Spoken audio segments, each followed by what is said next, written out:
What is up, everyone? And thank you for checking out Don't Say the F Word. We are a pro wrestling and combat sports podcast. We do not use the F word when we talk about professional wrestling. And hey, let's get started. Let's hit this intro music from I Hate Vonnie. Got it out the mud, now I'm swimming in this dope boy, I'm baby. COD, double up, hands on the Kimbo, the clip on the extendo, the stick that I'm clutching in a kendo. Count to three, then I ring the bell, make them hands get the raise. The cadence so raw, bro, the mic flow on nitro, it bang like some thunder, it's no wonder. Got it out the mud, now I'm swimming.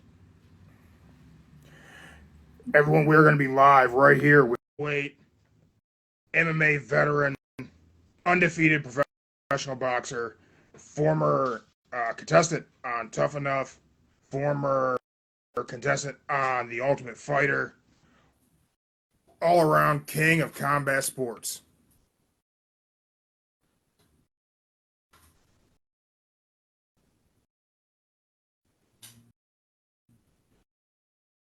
Working on getting him in here. I gotta plug this thing in. I don't know. It's never easy when I'm not in the actual studio. Jeremy, you may have to help me with this one.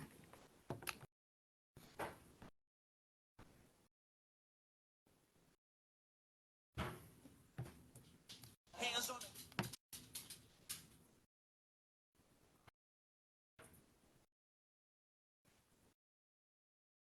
the I think I almost got it. It is saying he's unable to join. Maybe I gotta plug this thing in. Oh, what do I gotta do here?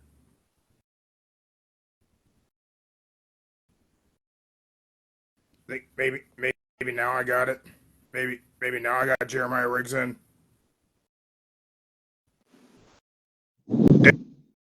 There we go.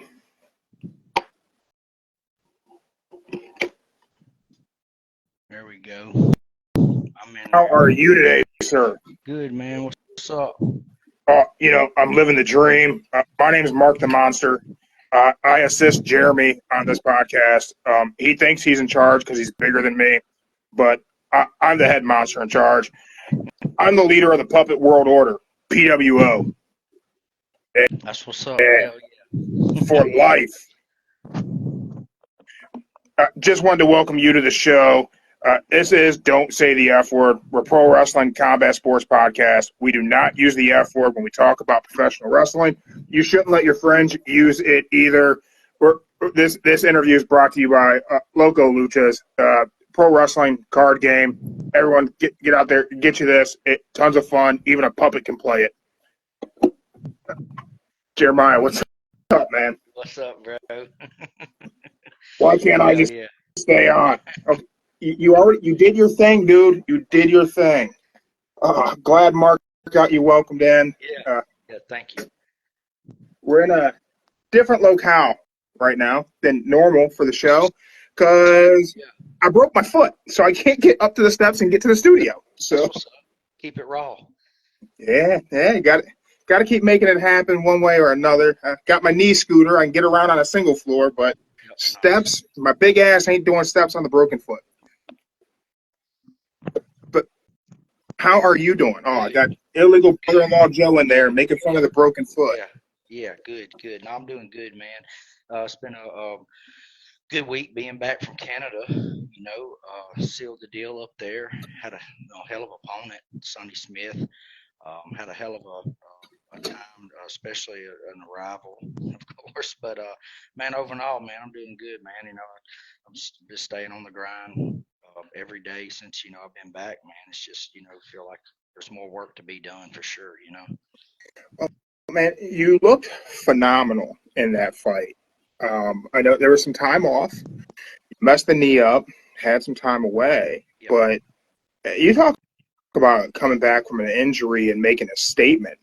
That was, I mean, you got a little cut up, but bare knuckle, that's going to happen. Right. You're going to have some. But man, that just really nothing but a dominant performance on that return. How did camp feel coming into that? Man, good. Leading up to it, it was a lot of things. Like I said, just even more adversities than just say getting there, man. Just coming into the fight. Having the 2 year layout. I'm not saying I'm not gonna say dealing with the injury, but yeah, dealing with it, getting everything back in order. Just restructure. It was a big restructure deal there with me. Especially just staying loyal, giving it the time. That was one of my biggest things. I knew this was going to take time, but I didn't go astray, man. I kept in touch with BKFC. They knew what I was doing, and like I said, they always treated me good. And of course, it's just the call of duty, man. I try to stay ready for a moment's notice because I speak I say on the behalf of, setting an example for others to follow, man. I'm not, there ain't no entitlement over here in my world. Look, you got to stay ready at all times, even I think if you are one of the best, which I perceive myself as, and, like I say, that top 10, I'm not going to sit there and say I can't climb the ladder or give myself a humble knowing of where I'm at. You know what I'm saying? I believe anybody from there on up. I mean, I can set a performance to make my way to that title shot, man. The camp going into this was good. Same got me and Alan Belcher. We always link up. That's what we do for each other. We did a little different. We kind of got away from where we usually go. We went down to Kill Cliff FC. Of course, I followed him. I didn't really say I had anything set in stone, but I told myself when I come down there, I'm big on manifesting this shit. And I told myself when I went down there, dude, I'm not coming back empty-handed. There was a lot of things I did, a lot of adversities I come into getting into this camp.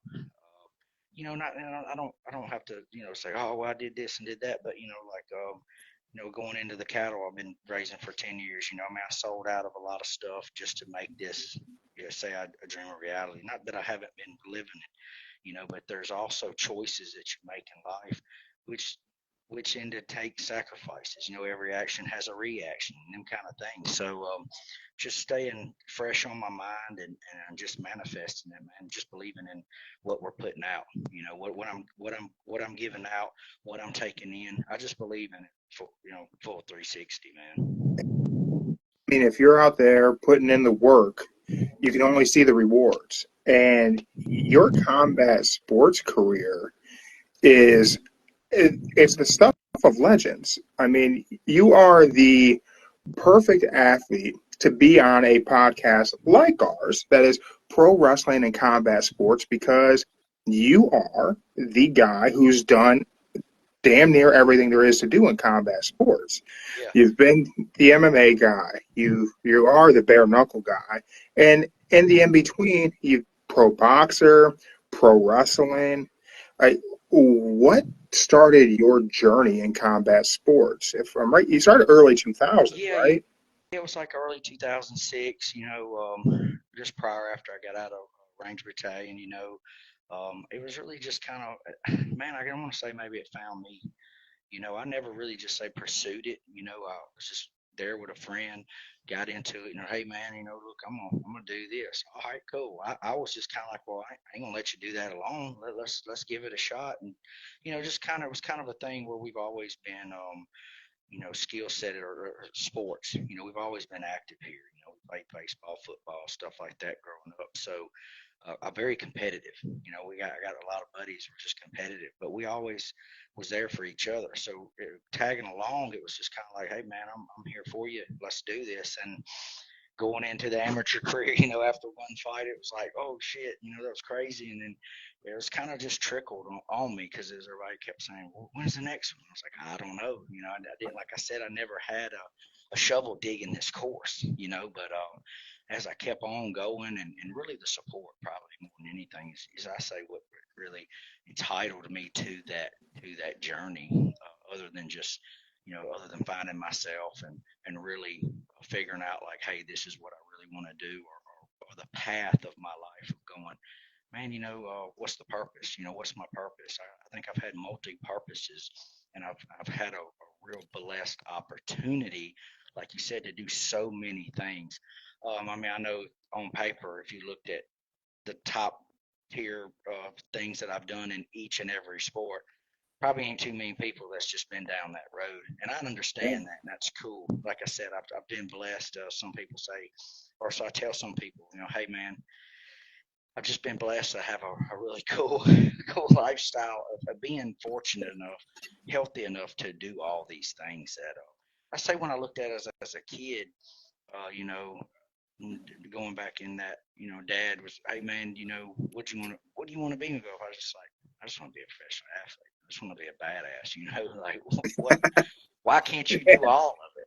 So that was kind of one thing that I guess just lived on through me as a kid growing up. I never really said, hey, I'm gonna grow up. What you want to be? Hell, I ain't growed up yet, so I guess I'm still gonna be all the things I want to be. Ah, man, I get that. I mean, that refusal to grow up, and we're the same age. We're both 41. That Yeah. not growing up, that's hard. That's how I'm crippled up right now with a broken foot because I won't grow up. I just want to do dumb shit. Well, Um, I say something to myself. I say to other people, if you keep up with time, time keeps up with you.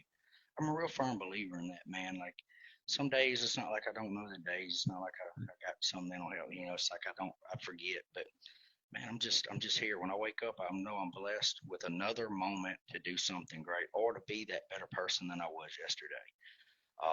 It's probably took me a while. I ain't gonna say probably took me a long time to figure that out. But there is things in figuring it out in life that's really dictated my path, and I knew I've been very few to say swallow the pill that can't be swallowed or carry the baggage on my back that most people can't. I took pride in that, and I've always knew that, hey man, God built me just a little bit different than most. yeah, man, I like that. You keep up with time, time will keep up with you. I like that. Yeah, Um, yeah. I mean, it's simple. I mean, if you really think about it, some people living right, just spinning it in their minds, just going crazy, just thinking, oh man, it's a time here. And I tell some of my guys used to in the trucking business, just said this is a lifestyle. It's not, it's like necessarily like a job or anything. But I always say, where's the checker flag? There's none. We're not racing, and even in that kind of racing, I used to do drag. I ain't never seen no checker flag. Maybe a light come on at the end of that, but I mean, I just never really kept up with it. I mean, sometimes you'll hear me talk like, man, no, not long ago. Sometimes not long ago, I really think about it, it's like, man, that's 3, 4, 5 years ago. But I think that just living that um, life and just kind of the things that I believe in, the things that I've followed or learned. You know what I mean? Like it's kind of like someone asked me, man, how many fights you lost? Man, I ain't never lost anything. I ain't never lost anything because I learned, you got to learn and then you got to apply it. Because if you don't apply it, you're spinning your wheels. Everybody knows that. and, that's one of those things. I did MMA for a few years. I was in the gym training, and I'd always talk about, every time if you get submitted, if you get caught, that's a learning opportunity. Yeah, The worst thing is that guy who goes out there and is the bully in the gym. No one in his gym can touch him. No one in his gym can submit him. He hits the amateurs. He goes undefeated in his amateur career, hits the pros, gets fed to a wolf, and can't handle that defeat. yes. And sometimes it's just learning, and some people ain't learned about themselves, and they also ain't learned humbleness. Some people, a lot of people, man, you're a little too humble. Man, I'm not too humble, man. I don't believe you can be too humble, but I'm very, very distinctive on what's going on. You know what I mean? I mean, I do understand it, probably on a lot higher level than others, but I try not to lose that either. Through my mental, uh, spiritual, and physical way, I try to just keep on climbing that ladder. Making me a better version of me. At the end of the day, that's what it's all about, man. It's just you looking at yourself in the mirror and figuring out, like, hey, man, this is the guy I want to be. And if not, man, then some people can't look at that guy, but you do have to look at him and say, man, I don't know, maybe spitting at somebody's face and say, not today. You can be your worst own enemy. Yeah, that's for sure. I mean, we've all known people who just can't get out of their own way. They can't grow. They can't evolve. And I think you look back in life, and if you're the same person you were 20 years ago, boy, that's terrible. You ain't Yeah, grown. You ain't learned. you got to put yourself around them people. Everybody everybody's heard me say that. Probably hear it a lot lately too. Is that just putting yourself around that certain group of people dictates you a lot on where you're at, and a lot of what you're doing. Sometimes you gotta look around. And I say just look at yourself, but you gotta look around your shoulders, figure out who has your back. You might be looking standing there alone. You just might be doing that. So you got to learn how to fundamentally police yourself up, and then police the others, because I've seen a lot of people with a lot of people understanding. I'm just saying, yeah, that's good. You're doing good. No, you're not doing good every day, so it's the hustle. It's if it was that easy, everybody would do it.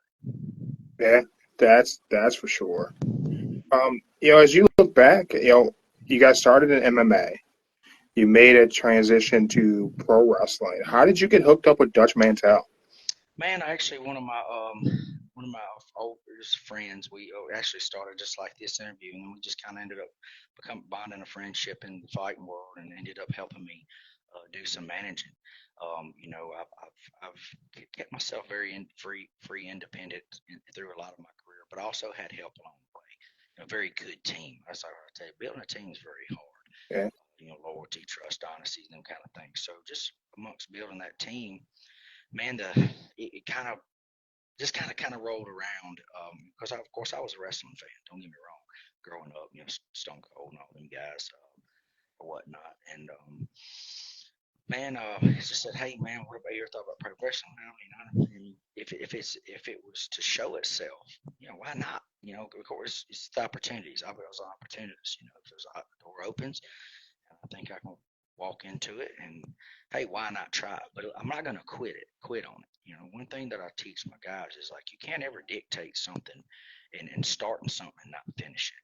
You can't just go and go half-ass or go halfway and then all of a sudden, I didn't like that. This wasn't for me. Did you finish? Did you finish it though? Did you finish? My biggest thing is finish it. Then dictate at the fucking end. Hey, that was for me. That was for, but at least you finished it. Then maybe your opinion actually is more justifiable in that. Yeah. Yeah, for sure. I mean, you got started in pro wrestling, got to be on Tough Enough. Yep. I think you might be the only person who's been on Tough Enough and The Ultimate Fighter. I don't think anyone else has done that. Not that I know of, and in the transition, like you talk about, man, I mean, it was very, very different. But I did understand going back to the Dutch Mantel after I got like involved with kind of like TNA was the first deal to go to. I met my guy, I said, man, I used to do a lot of training in Tennessee, so that's how I kind of met Dutch, met him. But man, our even our stuff, it was kind of short lived, but I very, very much took note. It was on a fast pace. We knew that. So I got to like just do some basics. I just got to sit there, talk with him, and really just sitting there looking at the ring. We didn't really, man. Dutch was very old school. I didn't just walk up in there and just get up in the ring. Right there. We talked. We had our meetings, and then kind of flowed a little bit, and just really basics. And the thing that I took from that, I really took and ran with it. Like, okay, man, I'm not saying, hey, man, that was easy. Maybe easier for me than others. Because I mean, even going into the wrestling world, I mean, I was going against 10-year veterans and stuff. But just knowing, like, hey, man, I'm an athlete. There's really that I put in my mind. There's really nothing that I won't try, but I don't believe there's nothing that I can't do and be successful at. So just going in that mindset, mindset's everything. I knew, like, hey, man, I'm gonna give this hell and do it to the full ability, to the fullest. So my transition from the MMA to the pro wrestling, I believe I took it in because I took it seriously, but I soaked it up. I was green, but I didn't have no bad habits. There was no bad habits for me. Everything that I was learning, well, that's what you guys are teaching me. So the basics for me were just the basics. Yeah. And I think from that, I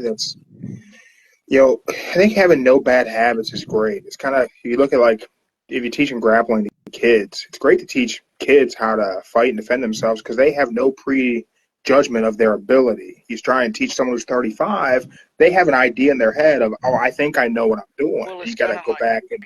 Well, it's taking the the whole gimmick of like taking somebody, taking somebody that's had some experience, right, in anything. Well, that's not necessarily saying that person has the experience that you need, because bad habits, someone taught a little different than what you taught. You still got to, that comes with open mind. You've got to be able to break the mold and go, man, I don't know shit, and accept that. I've been able to go to so many different gyms and so many different coaches in my career because I went in there with an open mind. I promise you, could anybody that's ever coached me or helped me coach or helped me in the journey of where I'm at now, I'm an open book, man. I never went in there thinking, hey, this is right. Even if I was taught this way, well, I took that, but if somebody was correct me, I did it and understood it their way, but still had maybe a little twist of me in it. So, and of course, that comes with knowledge. That comes with being around coaching, and then all of a sudden turning into that coach, which I've actually had a chance to do a little bit of.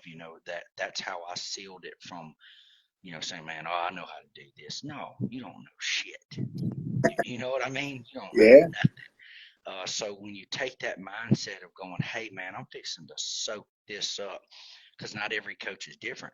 The morals, the standards of coaching of at that level, they're all the same, I believe. And all the greatest coaches that I've been around, all the greatest fighters I've been around, in wrapped up in one, very much similar. But styles are different. People are different. The terminology is different. But you got to be an open mind. You got to be a sponge. That's one thing. Some of my early coaches, in my younger, going into t-ball, football, stuff like that, you gotta be a sponge, son. You gotta soak that shit up. So every time that I had an opportunity with somebody, man, I'm all ears. Hey, I don't know nothing. What do you know? I'm like, I don't know shit. I'm a white belt to everybody. Yeah. No, it's taking advantage of those opportunities underneath a learning tree, right? Yeah, man, you got to, it's not, taking, the word taking advantage. Yeah, taking advantage for the good, but also giving the good back. Um, you got to take advantage of them opportunities, and you do got to soak it up, because someone's time given to you, is very special. And some of the very special people in my life that give me that time, I understand that time. I soak that up because I believe giving my time away is very valuable.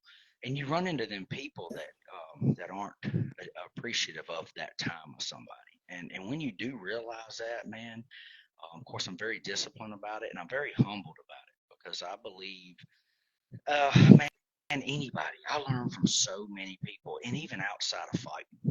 This goes into life. It's not just all about fighting. So any opportunity, and even if somebody was to give me I know people all the time that don't know a liquor from fighting, and hey, man, you ought to try this. I'm just listening. Okay. Yeah. All right. Cool. Sometimes it's justifiable, and then sometimes it's the same thing that you're reminding yourself. And it's like, wow, because here's the deal, from the outside perspective looking in, yours eyes are not seeing what I see. So justifiable with that. Hey, man, what did you see? I ask people all the time that don't dictate, don't have no form of coaching, have none of that. Hey, man, what did you think? What did you see? And I have very much picked up little things from, say, fans or friends, like, man, you look good at doing this, because, it all looks good, especially when you're winning, but in that term is I take the opportunity to listen, because sometimes just listening is key. Hey, man, oh, yeah.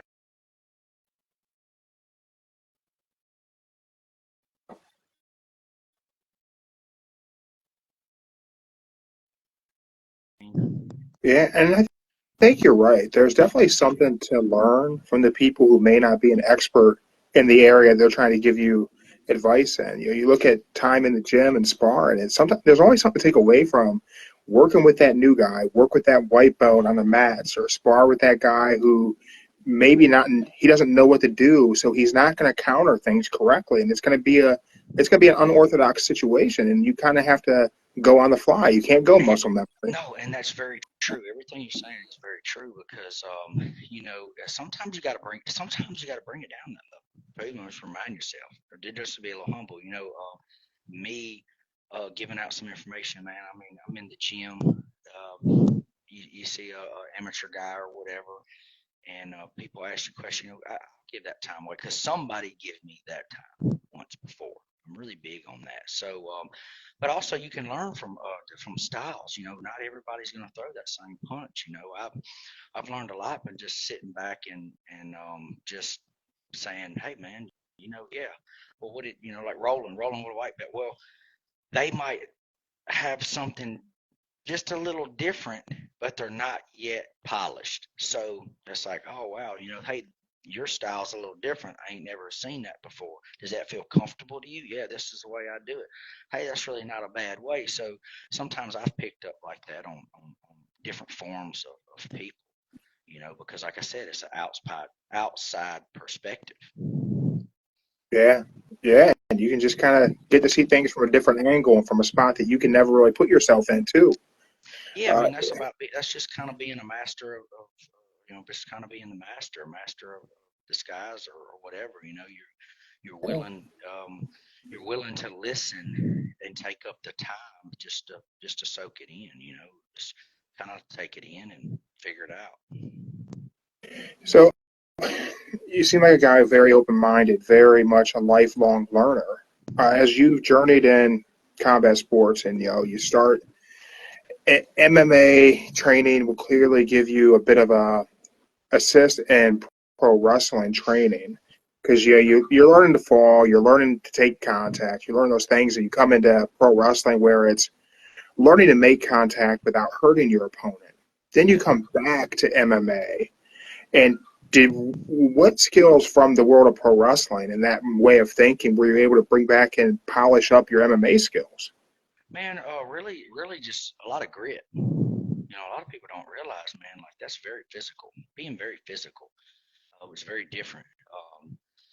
I mean, respectively, dude. You can't say. WWE. Or professional wrestling. Let's just say professional. Just scale it to WWE, AEW, any of these guys, Lucha wrestling, the whole 9 yards, man. I mean, it's a skill. It's dancing. It's a different skill. It's a different bump. I mean, you are taking some say high level punishment. I learned a lot from it. A lot of just a different skill set, of course. It never really bothered me, just say transitioning. I don't think like I picked up any bad habits and then like took one from the other. But very different skill set, very different polished dance. A lot of the moves. I mean, the moves, the moves in professional wrestling, it's real. I mean, nothing's fake about it, dude. I don't care what the storyline is. You get slapped in the fucking chest, dude, you'll feel it. You know what I mean? These guys are physical, and then it's like they call it taking a bump, man. I mean, dude, look, I was beat up in that show. I mean, there was a lot of adversity going through that show. I mean, bruised lungs. I mean, I remember several times coughing up blood and just being like, shit, this is what it is. A pulled groin. I think I did one time on the show. But I mean, the show don't stop. You just gotta grit it out and go. So that with that, kind of really brought back into that realm of say MMA, wrestling. That grit, the hustle, the desire, that no give up attitude. You got to have that. And then athleticism. I mean, it is a very athletic sport, but very different, especially how they do their work. Let's just call that work. Yeah. It's a grind. It really is. I tell people like, hey man, I respect these guys. Like they're athletes. Some of them are super athletes. You Yeah. don't run up in there and do 15-minute match and just it's really choreographed, but at a very very high tempo, very physical high level tempo, Yeah. very tempo. That tempo and that's deep. I mean, it's just like fighting, dude. You're gonna get banged up. I mean, anything can happen. I mean, one little move, man, you'll feel that to the extent. So I mean, it is just like physical. I mean, it's very physical. Uh, do you keep up with our product at all? You watch WWE, AEW, any of it now? Man, man, I'm gonna be honest with you, man. I'm not gonna say I'm not a TV person. I do stay pretty active in what I do. I try to stay. I do stay away from the TV, man. Growing up, I mean, we had it, but man, I was, man, and we just, fortunately, you had to take your ass outside. And by the time them street lights popped in, you better have your ass home. So, I still dictate that with my kids, man. It's like, hey, man, get out of that, get out there, get outside. You need to be out there learning something or doing something, give them responsibilities. I think that's a little lost nowadays, because technology has taken over, but you still got to have that instillment, I believe, in the generations to come, because hey, man, if you turn the power switch off, what you gonna do? Sit inside? Yeah. I'm not really big on that. So I do catch things here and there. WrestleMania or something comes on, boom, or watching some highlights, on Instagram or Facebook. So I mean, I do have little follows that I do keep up with, but I don't really keep up with. It's even fighting now. Fighting's the same way. I mean, I watch UFC events. I watch. I still watch mixed martial arts events with my buddies. Definitely keep up the BKFC, of course, stuff like that. But I guess I'm not really a TV guy. I mean, I like movies. I'm a big movie guy. I get that, man. It's crazy whenever you think about, whenever we were younger, that mindset of go outside, be home when the streetlights come on. Yeah. Our parents had no idea what the hell we were doing, where we were Man, at. We were just out having fun, nobody being kids. kidnapping our ass. They'd bring us right back, They would have man. brought us back. Yeah, that's how we always grew up, man. It was like, hey, ain't nobody kidnapping our ass. They'd find out real quick. Man, don't these kids out Man, here. this kid's annoying. No, I'm not keeping him. He's not Yeah. going to be. He doesn't carry a high value. We're not going to be able to get to him. And to me, it's not really much change. I mean, there's a lot of things that have changed, but I've always been on saying morals and characteristics of who we are and stuff like that. The standards should never change. If you want to participate, that's fine, but that don't mean you get a trophy. Winning is a very, very low percentage in our life. If you really want to go across the board of growing up, I mean, think about winning. You know what I mean? Yeah. Of our winners. Go from elementary all the way through your high school, state championships, or just any kind of like winning. It's if you really, really just bring it down a notch, use your head. Damn, that's a low percent. That's a low percent. It really is. A lot of people don't look at that, but you can't judge winning and losing. Put it in the mind of like, hey man, everybody's a winner. No, not everybody is. You got to kind of figure that out. Yeah, I think about like there was a lot of it, in our generation and those that followed is the idea, you could be anything you wanted to be. You could, and everyone's a winner because everyone can be what they want to be. So if you want to be a winner, you can be a winner. And you're right, it's not realistic because a lot of folks aren't going to put in the work to be a winner. No, They just want to be a part of it, yeah, And hey, sometimes, hey, we need them too. It takes to say all kinds to make things happen. That's true, but some people dictate it a little different, but being a part of it it can be just as good. I mean, it's like in my team, man. I have people that are there, and then I'm sharing the win just as much with them as it's their win, even if they didn't know it. I remind people, say, hey man, we won. It's not like all me. yeah. It's friends, family. It's a whole big pot, man. You're cooking and you're brewing it, and sometimes you put some ingredients in, and the next time you're gonna take them ingredients out. Yeah, So it's good. you look at those.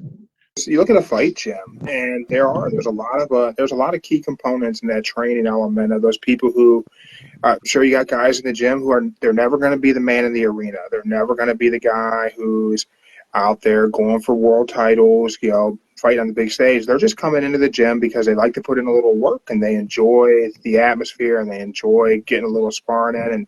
And sometimes that guy can teach you something. He doesn't know For he sure. caught you, but he caught you with a combo that you didn't see coming, and that data is stored in there, and it has you ready. Next time someone tries to hit you with that, you're good to go. And that guy has no idea what he No, contributed, it's just but he got to be a like part of it. it's like going with the white belt, man. Hey man, you learn from everybody. Every opponent, every teacher, everybody has something to give at every level, Yeah, and most of the times it's just starting at the bottom, working your way up top. I get, um, I get that, because even when you say that, like going with with the say one of my amateur guys or a lower level guy, man, you sometimes have to reteach your mind at things. So you're coaching, you're steadily evolving, you're steadily keeping that rotation in your head, but through your other guys, man, hey, you might have been sleeping on something, and then what happened, oh man, the white belt almost got you, hey, but then you're leveling up your other guy, so then it's like, okay, shit, I know, hey, I gotta be sharp up here, I need to just keep sharpening my skills. Iron sharpens iron, man. Everybody knows that. So, but sometimes you do have to go. I say go down and then work yourself up, because there's still a teaching level there where you self-taught um, in them different realms of going with the white belt, blue belt, purple belt, black belt, however, whatever color you want to put on it. From this level to that level, man, I've learned. I take that in instance of trying to learn everything I can from everybody. In your journey of learning through the fight game, you got some got pro boxing under your belt back in BKFC. What are you looking at for the rest of 2024? Solely, you looking to just do BKFC the rest of the year? Or are you going to get some more pro boxing in? So, I'll tell you the lead up to the box. Going back into when we first got to BKFC, me and Belcher, Belcher did a lot of boxing at first. It was kind of like, using that tool to help keep you active, boxing with the gloves, but it's very different. So whenever I got injured, my experience with it was I knew I always wanted to do, like I say, a couple, but I really didn't have a lot of, I didn't really have a lot of desire to really go down the boxing road. I wanted to do it to experience it for the master of the art of war, and in one of them things dictating, like, kind of being that coach or being that master of the skill of knowing, like, hey, I need to do this, especially while I have the time, especially while I'm in this deep, and I need to do it from my mental, from my own perspectives of, hey, it's totally different, real just straight pro boxing. So, but also going into that, BKFC, I reached out to them when after I started getting the injury a lot better and healed. I was like, hey guys, if y'all don't mind, I really want to do this for me, but I need to do it for us. And trying to say, hey, let me get in the ring. This is real. It's not it wasn't no amateur fight. This is real. It goes on this is a real fight. So going into that setting was good for me, because I needed something to put some pressure on, not on me, but put some pressure on that knee and figure out, say, hey, are we ready for battle? Even though I felt like I was. So then going into that pro boxing match, man, I ain't gonna lie, dude, I learned a lot every damn round. Like, it was so different. And then I can even remember myself, like, kind of like in the plumbing, or like some of the stuff I would be using BKFC, and then I was like, oh yeah, and then I remember the referee time going, hey, no fun. I was like, yeah, my bad, I'm good. So I was kind of seeing a lot of holes to use and not to use, if that makes sense. Not saying like really holes in my game, but holes in the game going, oh man, I could have just got really jacked up there, So in my mind, through the boxing fight, I was almost coaching myself, relearning the skills that I've been taught, but also understanding the sport. To me, that was huge, because even just doing that one, I was like, I remember talking with Belcher once more after that and go, hey man, what you? I was like, dude, I've learned everything that I thought, and I learned everything that I didn't think maybe that was, hey, it worked or it didn't, just them kind of examples. So doing that really opened my mind. It really opened my mind for the better for me as a fighter. Going further into that, man, like I said, I'm just staying loyal to the game of BKFC, of bare knuckle. I know that that's my path. I don't want to stray far from that. I'm not going to stray from it at all. They know, like, hey man, this is the run of my legacy of doing everything that I've done in my life, that this is what's built me to that. I mean, every sport, MMA, pro wrestling, bull riding, range, everything I've done in my life, I believe, has led me up to this mentally and physically. That's one of those things I've always thought is that every step we're taking is a step forward, and it's going to get us where we're supposed to go. Yeah, It's for sure, and it does. I mean, I never, oh man, I never really. I talk to my bull riding coach all the time, man. We're just really good friends, David Berry, up there in Locust Grove, Oklahoma. I got to give a shout out to him, monsterbull.com, man. I told him right back years ago when we was doing this, I was bull riding at the time. I was up in Missouri, Chillicothe, when Dutch called me. We kind of was rekindling all this. It just kind of was like a fire, man. But looking back into it, I was like, man, without that, I'm not saying that I wouldn't have been ready or done BKFC, but man, on a mental note, I was like, everything I did in them last 8 years of being absent from combat sports set me up for this challenge, set me up for this journey in my life. And man, I give a lot of props to that, just doing that, sitting out, and doing that whole different thing in life. That really grew me as a person. Really some self finding there. I did some hellacious soul searching. Really got deep within myself, and because of that, man, here I am. Here I am, and rekindling that fire, and of just going into that journey of saying, man, this is what it is, and I'm not looking at it like, oh man, I wish it would have been earlier. I mean, because it's now. It's here. It's now. It's this part of my life. Some people look at the oh, you're 40, man. That don't dictate what I'm doing. I mean, it don't matter if they're 18 or 41 or 51. Hey, the guys. I'm at that level of still producing masterpieces. I'm still at the prime level in my life. I've been very fortunate to take care of myself to succeed the unbeknowing things that can't be done, and what some people believe is like, oh man, it's even like going all the way back to the New York fight. And I like bringing this fight up because it changed me as a fighter, which was in New York when I fought Tyranny.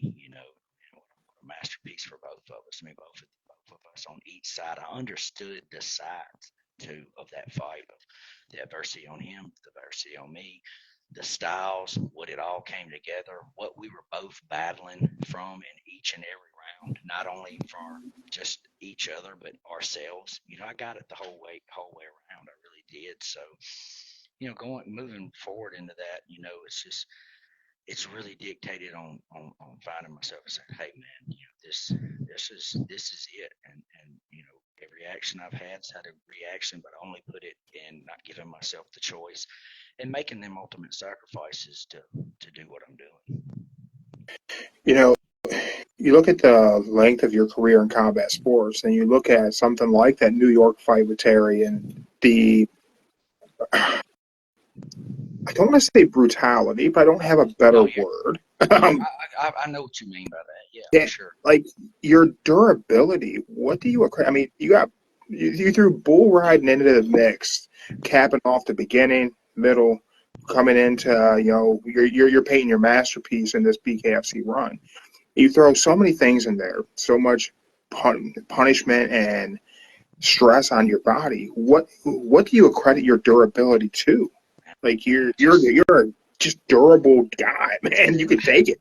I said this the other day to some of my older group of people, and so about it. I said, "Hey man, look, I just understand God built me a little different. He just built me That's a for little sure. different." And I give that credit. I give that credibility to that, and knowing that I understood. I understand that. Some people really didn't. I mean, it is brutal, but life is. Life's been real brutal. But Yeah. I've took that in consideration, and man, it's just no guts, no glory. I say what I mean. I mean what I say. And when I say I'm coming, you better wipe your lip off, boy. You know what I mean? So, but I do give that credibility of just just the understanding is just like, man, God built me different, and I'm gonna use that in His favor, working through me to give back something that, like I say, even if it was a chance once given to me or whatever, man, I'm arms wide open, and I take that humbleness into my heart and really push that forward, to give to others, even if others didn't give it into me. Is it, you know what I mean? Yeah. I think built different is an understatement. I take a look at, hearing you talk about how you're dedicated to learning the craft and being able to paint that masterpiece. And I look at the fight with Sonny and I compare that to fight with Terry. And, you throw in that the boxing happened in between, and you were you were a different fighter. There was a lot. You were just as aggressive, just as moving forward, but you seemed looser. You seemed like you were in that groove with Sonny. And there was a point early on. I mean, granted, the fight wasn't long, but whenever he tried to unload a combo on you, there was a point where you changed levels and essentially headbutted his fist and broke up his combo. Like that movement, that's such just a slight level change, and his fist tag, and he stopped, and he took 2 steps back, and you came right in on him. Yeah, so and strategically, we actually work that for me. I say stylistically, styles make fights. I do, and it's funny because it's like, wow, here's another one of them UK boxers. What do you think about that? And I'm like, hey man, that's great because I think my style versus the boxer styles is very intriguing. Okay. I'm not consider myself as a boxer. I mean, I can box. I can box any of them. If you really, if they wanted to stand at bay and do that, hey, that's cool. But just sometimes, ultimately, my style is very different, and I do know that. Yeah, breaking up them shots, changing that level. But I also going back and looking at it. Yes, I was very poised. I was ready. I had a different look in my. I carried on a whole different demeanor in this fight, but still technically better than the boxer. Yeah. And I still know, and that's the growth, the growth level that I try to put out is, you know, I do know my style can serve a lot of trouble for a very vast amount of skill set, because I believe I can very open my skill set that different level in the smaller ring, in the bigger ring. Um, I've trained myself, and to train, or the people around me that's helped train me. I've just honed in them skills. But it's kind of like I told you, learning, going into things not knowing anything. Giving that open mind of going, hey, what can I improve? But taking it and just putting a little twist on it for me. Not everything just say works, but hey, I stayed on, not getting hit. I stayed on them in and outs. I knew that with these boxer guys, that was the kind of thing. Hey, get in, get low, get down. Keep them, keep that chin tucked down, keep that head down. I work a lot of the neck. I know, hey, giftedly, I can take it. I can take a hit. It's funny, my coaches be like, hey, we're trying not to get it. That is the point, but I, I also do know that, and everybody kind of in my camp or in my team knows it's like you're just different. We know, I know that there's going to be some blood, and it's probably going to be mine. I'm not saying, hey, I'm trying to take them hits, because I very much have gotten a lot more careful, especially in the bare knuckle. Even with Sonny, man, look, there was a point, I think, in our third or so exchange when I first kind of got him up against that cage. I was down low. He kind of had me in kind of like an overhook, right? Well, I knew then. I'd look down, had that pause, and I'm just sitting there leaking. So my mindset, I just kind of said, all right, get that level, a little bit more pressure, a little bit more, just a little bit more. We got to get a little bit more. I actually thought we were later in the round. I didn't really think that we were 49 seconds in, which that is quick, but honestly, it seemed a lot longer. Of course, with the fast pace and then the movement was so quick. But after that initial break, I was like, I told the doc, I said that was the first person I thought about, and respectively, I was like, hey man, this can't end this way, and I wasn't going to allow it. So I'd kind of already started seeing the transition in him, coming, with me working, especially working the body. I said, hey, I need to open this guy up a little bit more. And upon doing that, when I was tracking him, I kind of started seeing the hands kind of come open and go. So, and it was just basic, man. It was something we worked on, the jab, but following it up. And when I followed it up after the first, the last of the four, the two combos was the 1-2, 1-2, of course. And that was something we kind of worked in, was following that up. Boom, boom, even if it was a double two, double one, but follow that up with something. So when I seen that, boom, bam, and I just knew I barely clipped him. Coming forward, keeping that pace, I just got that much a little closer. And of course, that's what sealed the deal with the last right hand. And when I sealed it, I was like, that was it. That was it. Game well played. When that landed, it was like that was just perfectly in there, and you could see it in your body. As soon as that landed, you could see it, like you were ready to go if he survived it, but you could tell you just knew he was not answering that. Yeah, I mean, to his, as well as he folded, I folded. I mean, it was just boom, bam. I mean, and it was just that pure dynamic of just going, just going for it, putting it all in there. And I knew it was hard, man.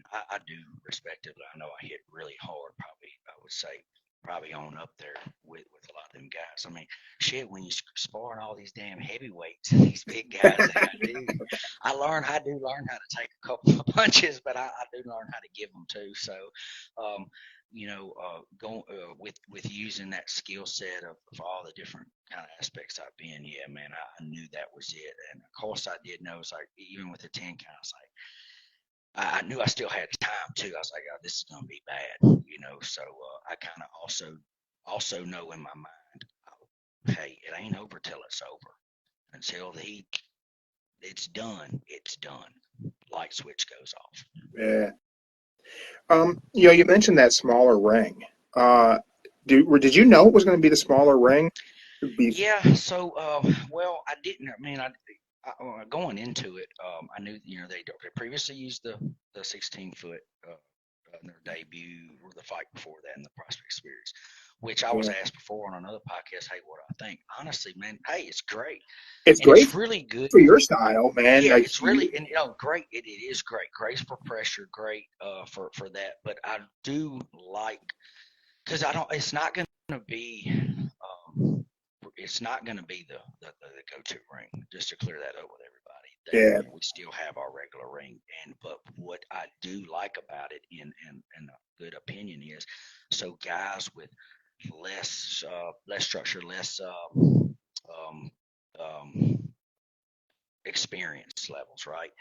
Well, you are putting them into that closer quarter, so there's not like a lot of movement, but it really is. I mean, depending on how someone is fighting the other person. I mean, if you were to really just keep it clean and you went to a boxer standpoint, I mean, it'd be cool. I mean, you'd be boxing a lot of that mid close range, but I mean, you do still have a significant amount of room to move in. But I think it's great to start on that Prospect Series, because then what you do is you give these guys a level, say, playing field to play on. You get it a little bit tighter, so when they graduate and they get that better experience, well, it opens them up to another kind of dimension. I really believe that. You will see. I'm not gonna say it would cause any more problems, but in a higher level, let's just say that you're bumping up to that next level. Well, now you got a bigger arena. Now you really have to be fundamentally sound and really soak it up like a sponge, because some people are gonna have to learn how to fight in a bigger ring and a smaller ring on both ends. It works both ways. Yeah. And one thing I think is like really cool about BKFC right now is that we have fighters on both ends of the spectrum. We have folks like you, been around, knows what's going on, done some different combat sports, and now we have some folks coming in very early in their careers who are nothing. That's all they know is bare knuckle. Yeah. And we have that ability to change things up with that ring getting smaller. And the first time I seen that smaller ring, I think the verbiage I use, I think it's as intimate as a fist fight in a phone booth, and like it's that small, that 16-foot ring. Like there's not, it's going to force the action. And I think maybe some of these folks who are just coming in to bare knuckle, these athletes who are testing the waters to see if this is for them. I think you're going to find out very quickly if this type of combat sport is for you as an athlete, because you're getting hit. Like Yeah, it's well, not. and so now you got two things there too. Not only what you're saying, but you got the 2 minutes. I mean, so you're I'm not going to say you're forcing it, but that you're giving someone a pace. And in that pace, now you shorten up the ring. Now I believe it dictates the mindset for some people to go, oh, this is what it is. But I'm really big on this. It's not sloppy. Okay, It is this not. is not. People think that it's a fist fight, but it's not a street fight. You're not street fighting. I mean, a street fight is a street fight. A bare knuckle boxing fight is a bare knuckle boxing fight. There is a technique to there. There is a skill set to this. It's not just two people. Even some people you see just two people just swinging. Hey, man, when you start the level changing of getting it better, or seeking that higher level of getting in that top 10, getting in that top 5, getting in that title run. Oh, buddy, all that changes. All that changes to guys like me. So it's not it's very very technical. It is a technical bout used with a very unique skill set. Yeah, you see, and I agree with you 100%. Some folks out there maybe aren't educated on bare knuckle boxing, and they see it and they have that prejudgment, as people had early days of MMA. Oh, it's a street fight. It's two guys who aren't skilled. Blah blah.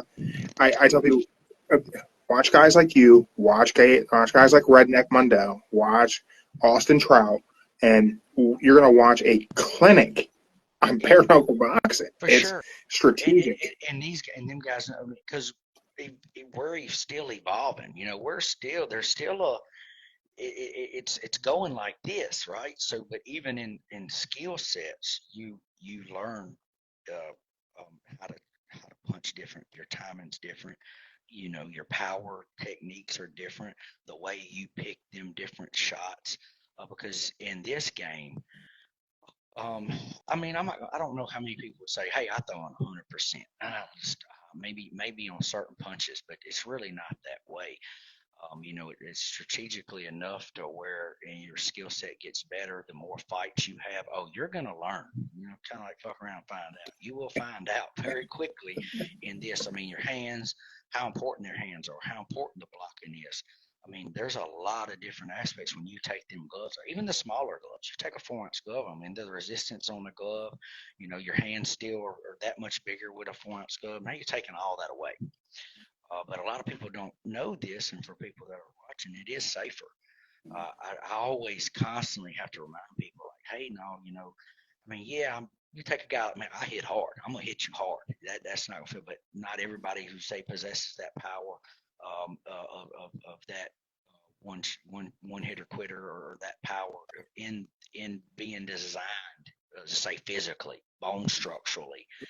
Everybody's different, so the amount of percentages you put on that punch significantly is across the board different for everybody.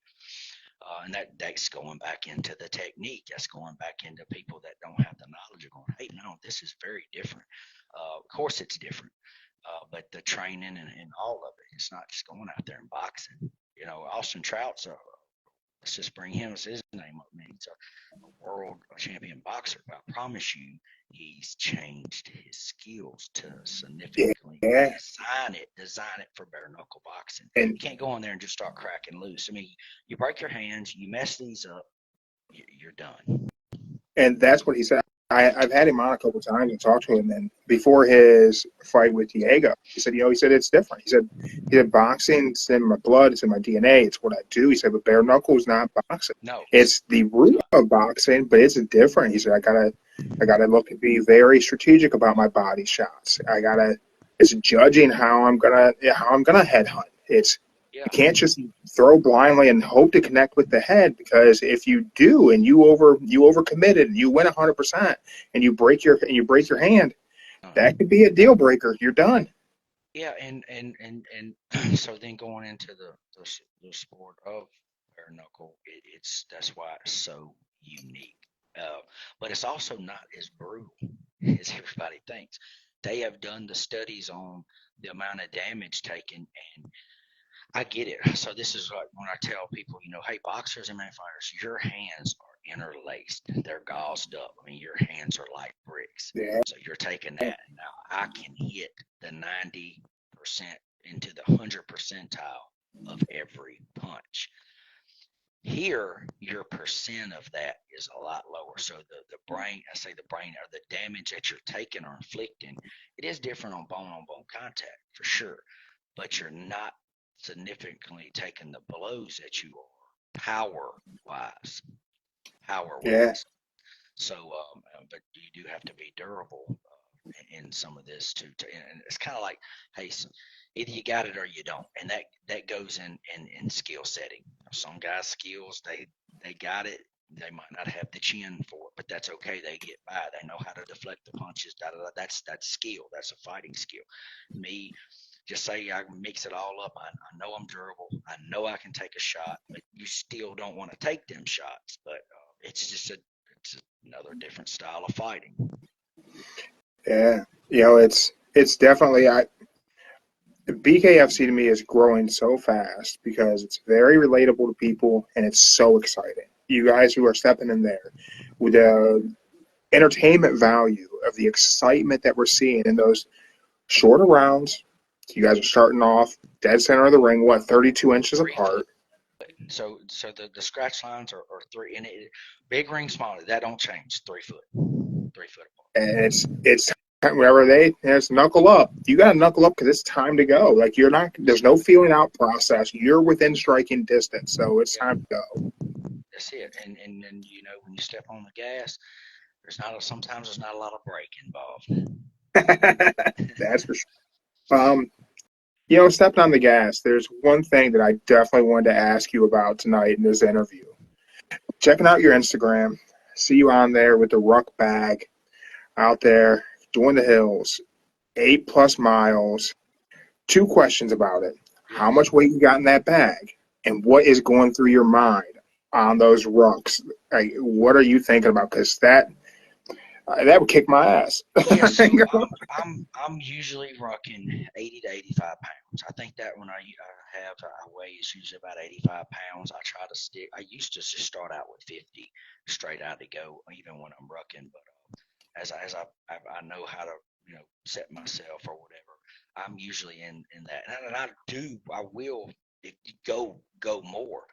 I kind of bring that. It's just something we used to do in Ranger after I got out of the military because I knew what it built.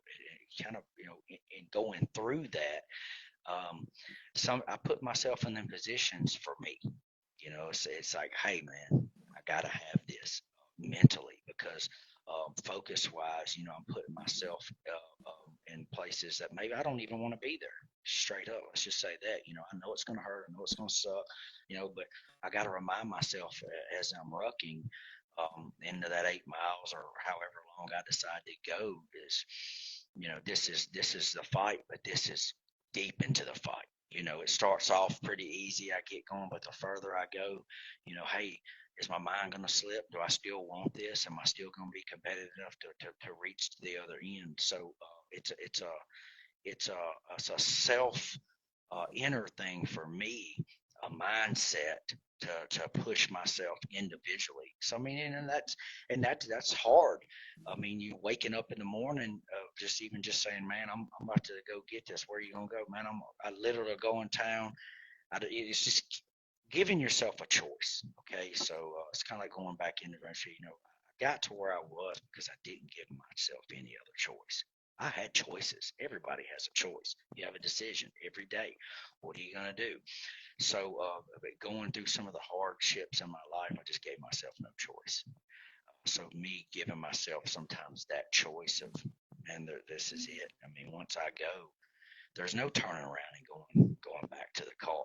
I have to make it to the home front. I've got to make it they're there, because if I don't, I'm stranded. I'm just going to leave myself on the side of the road. So it's almost kind of like, you got to, like I said, you got to police yourself up. So going into that intestinal fortitude, that's really how I build my brand. That's me. That's me versus me, of going, kind of going in the fire, man. I do put myself there to dictate how far I want to go. I'm still durable enough. I know I can do this, because trust me, at the end of that, it sucks. I mean, I can if only I imagine. had a film crew, I mean, you getting into that, man, it ain't but 2 miles to the house. I got 1 mile left or half a mile left. That's the most grueling. The grueling part is knowing that you're almost there, and then when you turn around, it's kind of like I said, man. I've been this way in my life where I've had these people beside me, or thought beside me or behind me, around me. But at the end, when I really turn around and I look around, I check myself left and right, I am the last man standing. I am the only son of a bitch here. And who's going to get you that far? You do. So that's really what's going through my mind when I put myself in the positions is, hey, man, there are battles and there are times in your life where there's not going to be anybody around. And that's okay, because I'm not going to leave myself stranded. I love that mentality. Yeah. That's tell you what. There there's foothills up. I might have to get myself a ruck bag, and I ain't gonna make 8 miles with 85 pounds on my back. I know that for sure. But that Man, mindset's and it is, and I've built that, and that's something that I build. Hey, something, you got to put yourself out there to really dictate sometimes, because man, I can make it easy. I can go, oh man, I had a good workout. Did I really? I didn't, because I didn't push myself, and people know that. When it's not enough, and then hear people say it all the time. It's kind of like going, doing the things that you do when you don't really want to do them. That's usually your best outcome. Man, who wants to get up and 4:30, 5 o'clock in the morning to do it? But I do, because a lot of times it has nothing, don't have anything to do sometimes necessarily with the fight, man. That's the way I just live my life. You get up in the morning, man. It's just a dog eat dog world, man. I get out there, I'm gonna get it. If I don't, someone else will. I've always thought that way, and I just know that if you push yourself through it, and you can get through whatever hard time you are, self taught mentality is very unique. It's very unique, and but you have to be very disciplined to yourself. And like I said, I keep going back to that, because when the dust fucking settles, sometimes you might be the only soldier standing there. And who's going to carry the fucking flag for? It sure ain't going to be the man behind you, because he ain't behind you. You look to your left and right, that son of a bitch might not be standing there. Sometimes you might just have to pick the damn flag up yourself, and march it through hell and beyond. But if you put yourself through that, and you can make it through that, the willingness, the honor, the integrity that you have for your own self. If you can't do it for yourself, how the hell are you gonna do it for anybody else?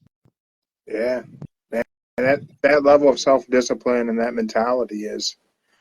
I mean, it shows throughout your career of your ability to bet on you and count on you to get through things. Like that's just incredible.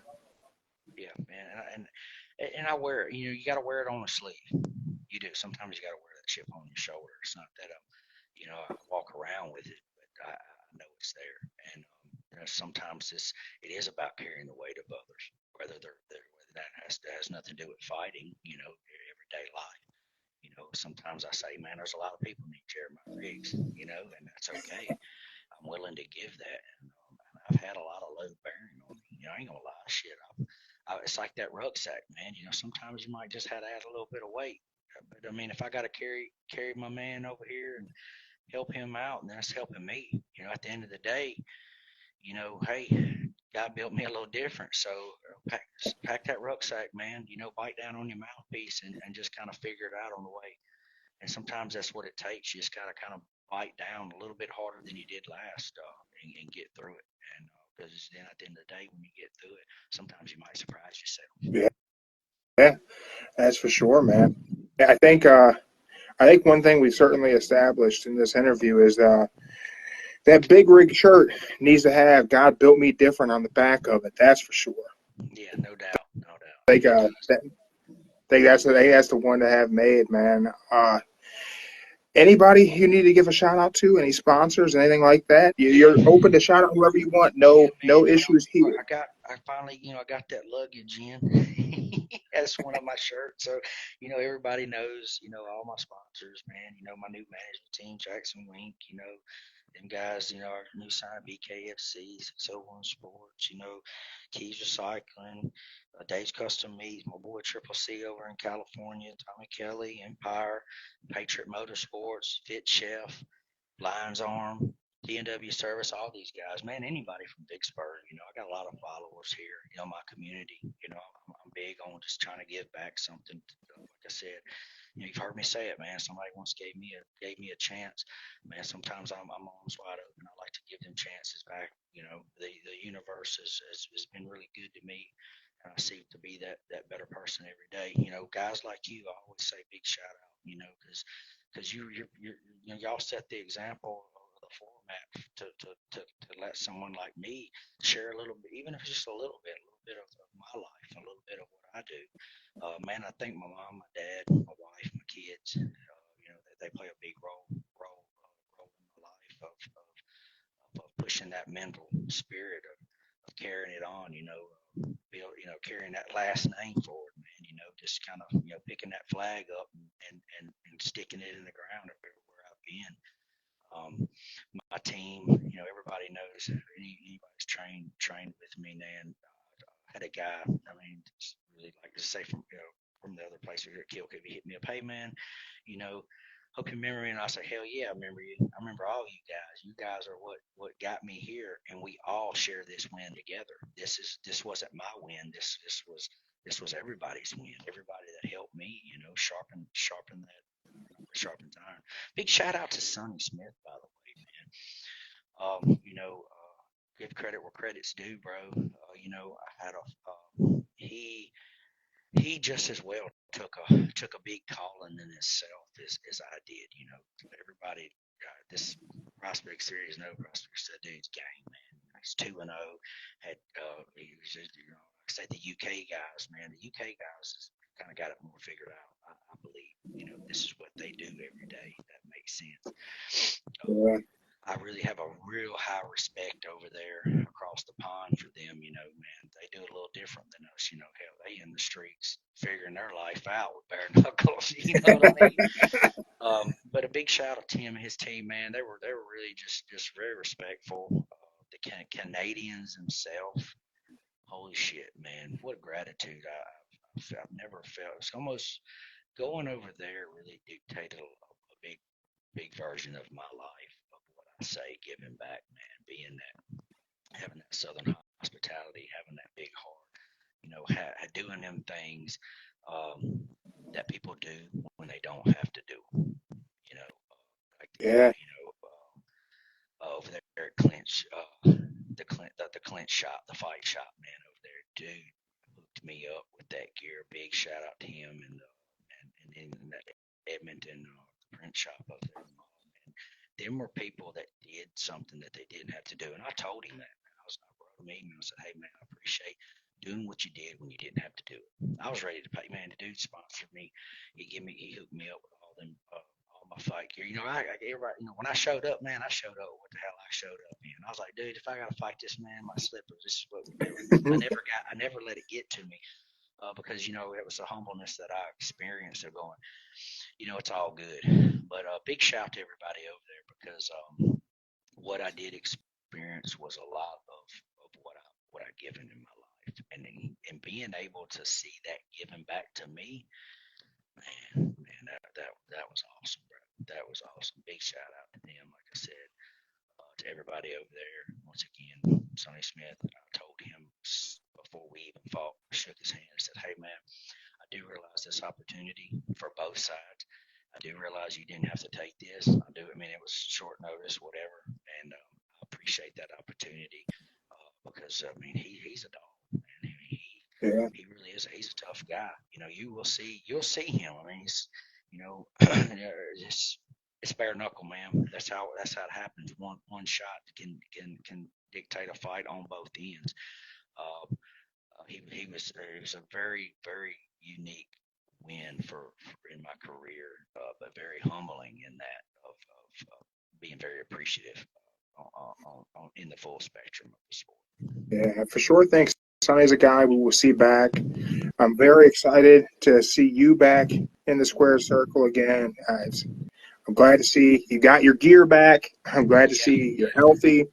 You know, cuts healing. You're good there. I think you got a timeline for the next one. yeah, yeah, yeah. Hell yeah, yeah.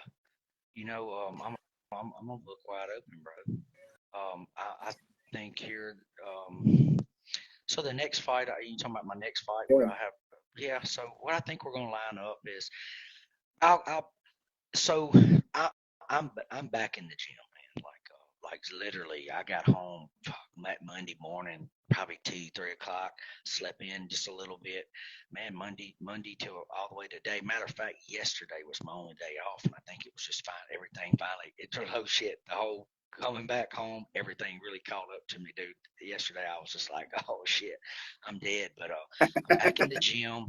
I'll probably, 30 days, the biggest thing going with bare knuckle is the cuts, the lacerations, I do understand that, like I said, I'll probably be another 30 days. So, man, I'm easy to say maybe the end of April, May, something like that. I'm really gonna Awesome. stay on the gas. That's the key.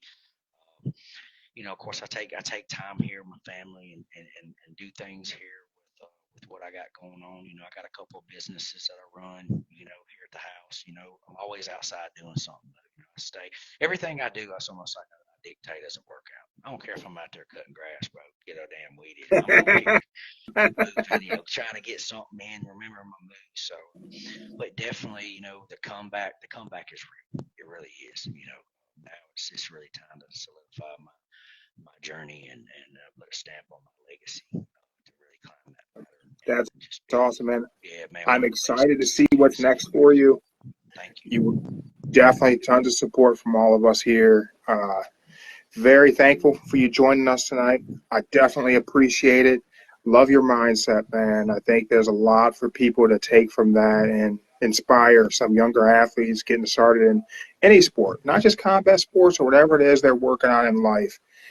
Just that mindset of betting on you and counting on yourself is, I think, it's taken you far, and I think it helps some other folks too. Yeah, no doubt, man. And you got to, man. Sometimes when you got to look at life in a different spectrum, man. Sometimes when you're down in them trenches, it's for a reason. Sometimes you got to just tell yourself, good for me. Damn, that ain't good, but no, it is. Figure it out. You got to sometimes some of the biggest things in life are the struggles.